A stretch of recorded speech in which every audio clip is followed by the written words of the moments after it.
Something পাইসি চ্যানেলে তোমাদের সবাইকে স্বাগতম। চলে এসেছি নতুন একটা ভিডিও নিয়ে।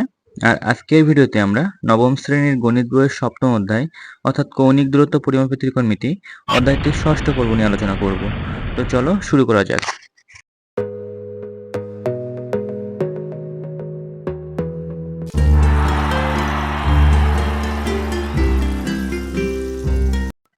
আজকের এই পর্বে আমরা নবম শ্রেণীর গণিত বইয়ের 163 পৃষ্ঠায় যে জোড়াই কাজ এবং বুদ্ধি খাটাও যে অংশটা আছে সেই অংশের সমস্যার সমাধান করব। তো জোড়াই কাজের যে অংশটা সেখানে বলা হয়েছে যে রুলার ও চাঁদা ব্যবহার করে 130 ডিগ্রি, 400 ডিগ্রি, -200 ডিগ্রি এবং -750 ডিগ্রি কোণগুলো আদর্শ অবস্থানে আঁকো। এবং আমাদের কোশ্চেন করা হয়েছে এগুলো কোয়াড্রেন্ট কোণ নাকি কোয়াড্রেন্টাল কোণ তা নির্ণয় করতে বলা হয়েছে। এবং আরও একটা কোশ্চেন করা হয়েছে যে কোণগুলো কোন চতুর্ভাগে আছে তা নির্ণয় করো। তাহলে চলো আমরা সমস্যাগুলো সমাধান করে আসি।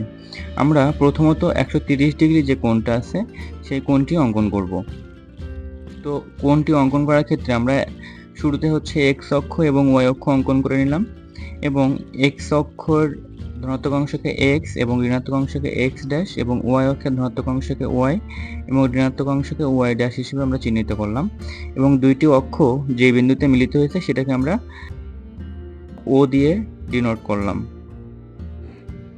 এখন আমরা জানি যে এতটুকু কোণের মান হচ্ছে 90 ডিগ্রি, কারণ আমরা জানি যে এখানে এক্স যে অক্ষটা সেটা হচ্ছে সমান্তরাল এবং ওয়াই যে অক্ষটা এটা হচ্ছে লম্ব। তো সমান্তরাল অক্ষের সাথে লম্ব অক্ষ সবসময় 90 ডিগ্রি কোণ উৎপন্ন করে। তো এই কোণটার মান আমরা বলতে পারি 90 ডিগ্রি, কিন্তু আমাদের টার্গেট হচ্ছে 130 ডিগ্রি। তার জন্য আমরা 130 থেকে যদি 90 বিয়োগ করি তাহলে আমাদের থাকবে হচ্ছে 40 ডিগ্রি। তো আমরা যদি এখানে চাঁদা ব্যবহার করি তো চাঁদা দিয়ে আমরা সহজে নির্ণয় করতে পারবো। আমরা যদি এই ওয়াই অক্ষ এবং এক্স অক্ষ বরাবর যদি চাঁদার এই 90 ডিগ্রি কোণটা স্থাপন করি তাহলে আমরা এখান থেকে 90 থেকে 100, 110, 120 এবং 130 পর্যন্ত যদি যাই তাহলে আমরা 40 ডিগ্রি পাবো। তো সেখানে আমরা একটা বিন্দু দিয়ে নির্দিষ্ট করলাম। তারপরে সেই বিন্দু বরাবর ও বিন্দু থেকে একটি রেখা অঙ্কন করলাম, যে রেখাটা আমার এই দ্বিতীয় চতুর্ভাগে থাকবে এবং এই রেখাটা হচ্ছে ওয়াই অক্ষের ধনাত্মক অংশের সাথে 40 ডিগ্রি কোণ উৎপন্ন করবে।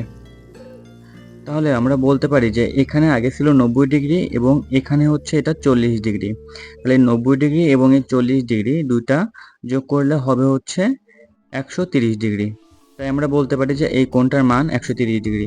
তাহলে আমরা লিখতে পারি যে এখানে চিত্রে 130 ডিগ্রি কোণ অঙ্কন করা হয়েছে এবং এখানে যে চারটা চতুর্ভাগ তৈরি হয়েছিল আমরা সবাই জানি যে এটাকে বলে প্রথম চতুর্ভাগ, এটাকে দ্বিতীয়, তৃতীয় এবং শেষটা হচ্ছে চতুর্থ চতুর্ভাগ।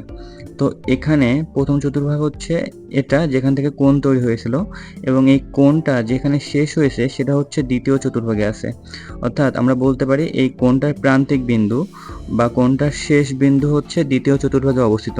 তাই আমরা বলতে পারি যে কোণটা দ্বিতীয় চতুর্ভাগে অবস্থিত। আমাদের বলা হয়েছিল যে কোণগুলো কোন চতুর্ভাগে তা নির্ণয় করো।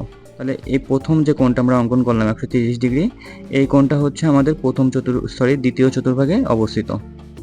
তারপর আরেকটা কোশ্চেন করা হয়েছিল যে এই কোণগুলো কি কোয়াড্রেন্ট কোণ নাকি কোয়াড্রেন্টাল কোণ।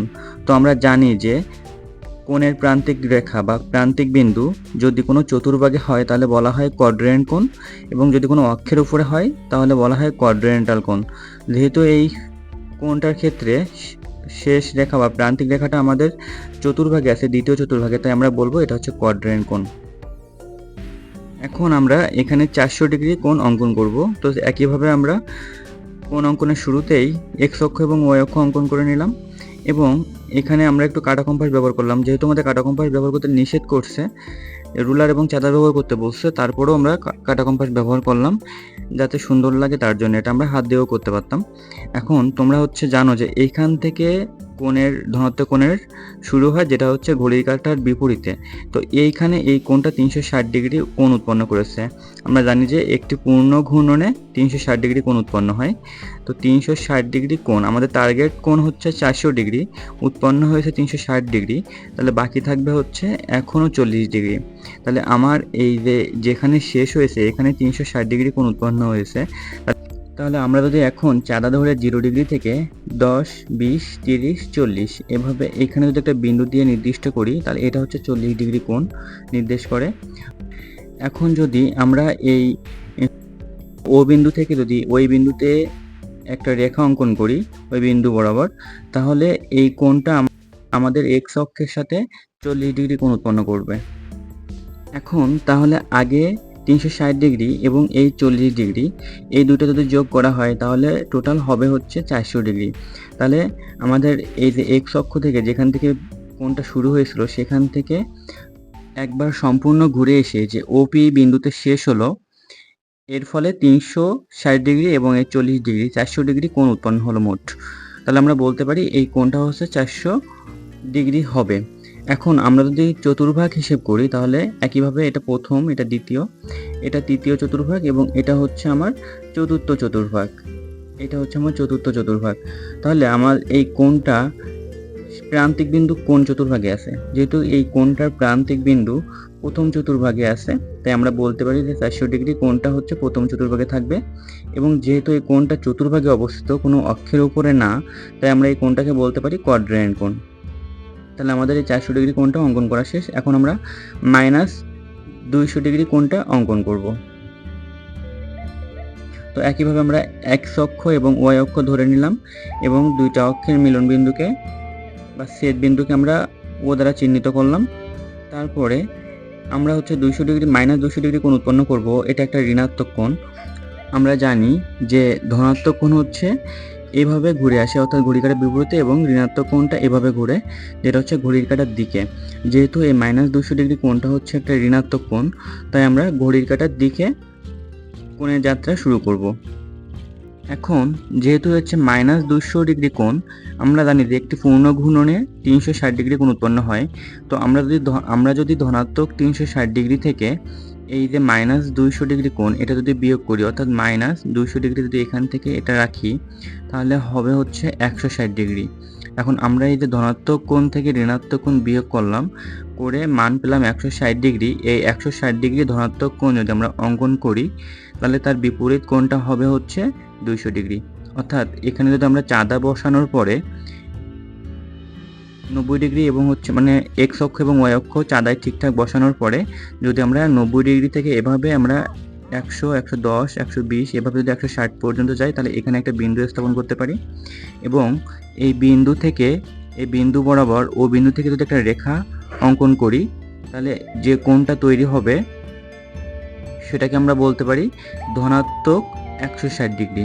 অর্থাৎ এই কোণটাকে যদি আমরা এই এক্স ও পি এই এতটুকু হিসেব করি, তাহলে এই কোণটাকে আমরা বলতে পারবো 160 ডিগ্রি এবং এর বিপরীত কোণটা হবে হচ্ছে 200 ডিগ্রি। অর্থাৎ এখান থেকে যদি আমরা এই কোণটা হিসেব করি, অর্থাৎ এইখান থেকে যদি আমরা এই কোণটুকু হিসেব করি, তাহলে এইখান থেকে এই পর্যন্ত 180 ডিগ্রি এবং এতটুকু হচ্ছে 20 ডিগ্রি, অর্থাৎ মোট হচ্ছে 200 ডিগ্রি। অর্থাৎ যেহেতু ঋণাত্মক ঘড়ির কাঁটার দিকে, তাই আমরা এইটুকু অংশকে বলতে পারি 200 ডিগ্রি কোণ এবং -200 ডিগ্রি কোণ।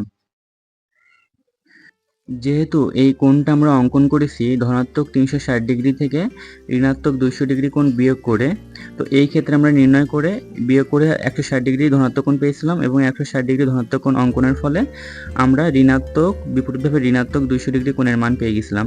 তো এখন যদি আমরা একইভাবে এই যে আমরা জানি এক সরল কোণ সমান 180 ডিগ্রি, তো ঋণাত্মক কোণের ক্ষেত্রে আমরা এই ওয়াই অক্ষ বরাবর এই কোণের মানটাকে আমরা বলতে পারি যে -180 ডিগ্রি এবং উপরে যদি আমরা আরও 20 ডিগ্রি অতিক্রম করি, ঋণাত্মক কোণ -20 ডিগ্রি কোণ উৎপন্ন করি, তাহলে মোট হবে হচ্ছে 200 ডিগ্রি কোণ।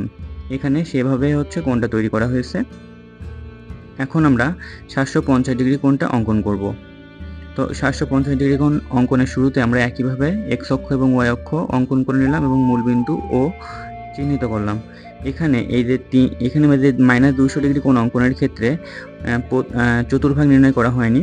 তো এখানে যদি 4টা চতুর্ভাগের ক্ষেত্রে আমরা খেয়াল করি, তাহলে কোণের প্রান্তিক বিন্দুটা আমাদের দ্বিতীয় চতুর্ভাগে আছে, তাই আমরা বলতে পারি কোণটা দ্বিতীয় চতুর্ভাগে, এবং যেহেতু কোনো একটা চতুর্ভাগে আছে তাই বলতে পারি কোয়াড্রেন্ট কোণ। আশা করি বুঝতে পারছো। এখন আমরা এই 750 ডিগ্রি কোণ অঙ্কন করব। তো সেক্ষেত্রে যেহেতু -750° অর্থাৎ ঋণাত্মক কোণ, তাই আমরা এভাবে একবার যদি ঘুরে আসি তাহলে আমরা জানি যে 360° কোণ উৎপন্ন হয় এবং এটা ঘড়ির কাঁটার দিকে ঘোরানো হয়েছে, কারণ হচ্ছে ঋণাত্মক কোণ। তারপর যদি আমরা এখান থেকে এই পর্যন্ত আসি তাহলে আমরা জানি যে এতটুকু কোণের মান হচ্ছে 90° এবং এইখান থেকে যদি আমরা আবার এতটুকু যাই তাহলে এতটুকুর মান হচ্ছে আবার 90°। এইখান দিয়ে যদি আবার এতটুকু যায় তাহলে এতটুকুর মানও আবার 90°। তাহলে আমরা 3টা 90 অতিক্রম করে ফেলছি। এই একটা 90, এই একটা 90 এবং এই আরেকটা 90। তাহলে আমরা 3টা 90 অতিক্রম করে ফেলছি। এখান থেকে শুরু করে এই পর্যন্ত 360° আমরা লিখতে পারি। এতটুকু একটা ঘূর্ণন, পূর্ণ ঘূর্ণন, তাই এতটুকুর মান হচ্ছে 360° এবং এইখান দিয়ে আরও 3টা 90 আমরা অতিক্রম করে ফেলছি। তাই বলতে পারি যে আরও 270° কোণ আমরা অতিক্রম করে ফেলছি এবং এই আরেকটা 90 অর্থাৎ 4টা 90° কোণ অতিক্রম করার ফলে আমরা এখানে আবার একটা 360° কোণ অতিক্রম করে ফেলছি। তাহলে প্রথম একটা পূর্ণ ঘূর্ণনে 360°, পরবর্তীতে আবার 4টা 90 মিলে একটা পূর্ণ ঘূর্ণন সম্পন্ন হয়েছে, তাহলে আরও 360° এবং 360 এবং 360 যদি যোগ করা হয় তাহলে হবে হচ্ছে 720। আমাদের অঙ্কন করতে বলা হয়েছে 750। তাহলে 750 হতে গেলে আমাদের এখনও আরও 30° কোণ অতিক্রম করতে হবে, তাহলে 750 হয়ে যাবে। তাহলে এই হচ্ছে দুইটা 360 অতিক্রম করার ফলে আমার কোণটা এখানে অবস্থান করতেছে এখন বর্তমানে। তাহলে আমার এখনও আরও 30° কোণ অতিক্রম করতে হবে ঋণাত্মক দিকে। তাহলে যেহেতু ঋণাত্মক দিক তাই আমরা চাঁদাটা উল্টা করে ধরলাম এবং এখান থেকে 10, 20, 30 এখানে হচ্ছে আমরা বিন্দুটা স্থাপন করতে পারি। তো এই বিন্দুতে যদি আমরা এই কেন্দ্র থেকে যদি একটা রেখা কল্পনা করি বা অঙ্কন করি তাহলে এই রেখাটার অর্থাৎ x অক্ষের ধনাত্মক এই অংশের সাথে এই কোণটার মান হবে হচ্ছে 30°। তাহলে আগে হয়েছিল 720 এবং এই 30, তাহলে টোটাল হয়ে গেল 750° কোণ এবং এটা হচ্ছে ঋণাত্মক কোণ, কারণ আমরা ঘূর্ণনটা দেখেই বুঝতে পারতেছি যে এটা হচ্ছে ঘড়ির কাঁটার দিকে। এখানে এটা প্রথম, এটা দ্বিতীয়, তৃতীয় এবং এটা হচ্ছে চতুর্থ চতুর্ভাগ। তো আমরা যদি কোণটার দিকে খেয়াল করি তাহলে আমরা দেখব যে কোণটা হচ্ছে চতুর্থ চতুর্ভাগে অবস্থিত এবং যেহেতু এটা চতুর্ভাগে অবস্থিত, কোনো অক্ষের উপরে নয়, তাই আমরা বলতে পারি এই কোণটা হচ্ছে একটা কোয়াড্রেন্ট কোণ। এখানে তো এই 750° কোণটির প্রান্তিক বিন্দু কোনো অক্ষের উপরে নেই, তাই এটি কোয়াড্রেন্টাল কোণ নয়। যেহেতু এই ভিডিওটি অনেক লম্বা হয়ে গেছে তাই আমরা বুদ্ধি খাটাও যে অংশটি সেটি পরের পর্ব আলোচনা করব। আশা করি তোমরা এই অংশটা বুঝতে পারছো। সামথিং পাইসি চ্যানেলে সেটা থাকার জন্য ধন্যবাদ সবাইকে।